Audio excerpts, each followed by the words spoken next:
Here, let's see. And zoom in. Okay, so this is your kind of standard fair lighter on your iPhone. And you can run your finger through it if you want. You can use multi-touch to make the flame larger or smaller. It responds to accelerometer. So you can, do this with it at concerts. It's actually the original inspiration for this, you can call it that. But this is where I think the similarities stop. And this is something about designing for this that we've at least tried to experiment with. And that is to treat this not as a virtual thing, but rather, we're trying to say, this is not a simulation of a lighter. The iPhone is your lighter. And we try to prove this in a couple of different ways. One, if you turn this too far, like this, I'm sure you can see this. Here we go. The flame is actually burning the side of my phone. And there's actually, even close enough, you can hear a sickening crackling sound. It's the sound of my iPhone getting singed. And another, perhaps slightly more poetic physical gesture is one of actually blowing into the phone. So I can blow out the flame. Let me do that again. For example.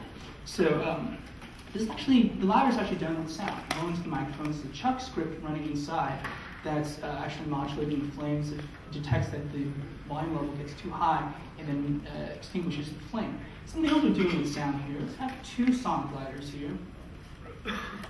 And I'm going to just turn on one of them. And I'm going to throw it into flamethrower mode. It lights the other. And you couldn't really hear this, but there's actually just a tiny little sound that's emitted. We call it the sonic modem. And this near-field communication is getting picked up by this other phone, which is another Chuck script running, listening for this tone. Once it hears it, then it's like, oh, someone's trying to ignite me, I'm going to burst into flames. So, and finally, there's a social feature to this. And that's actually the beginning. If you haven't used any Smule products, you might notice there's always a globe.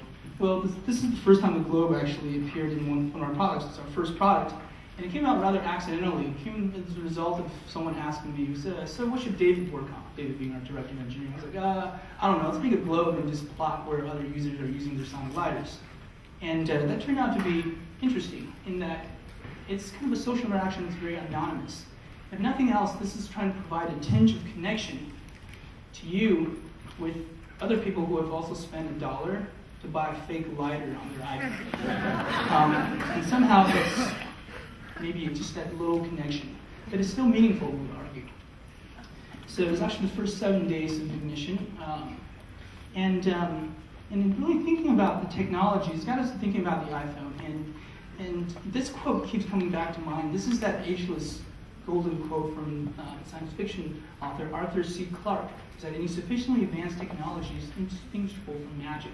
And I think in designing, I think the best technologies are the ones that are magical in the sense that you don't need to know how they work in order to really derive some unique goodness from it.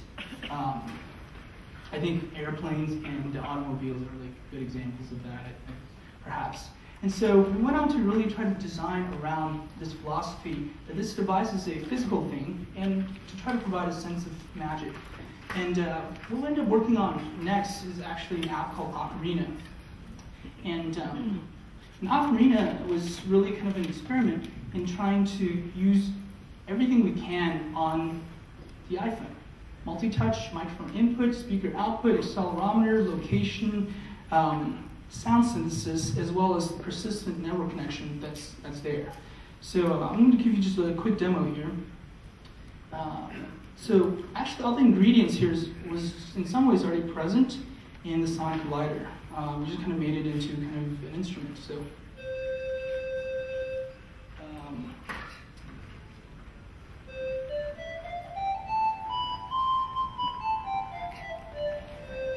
vibrato is controlled by actually tilting the phone. So you kind of get that instant, just add water type of expressiveness with that. And try to play a little ditty here.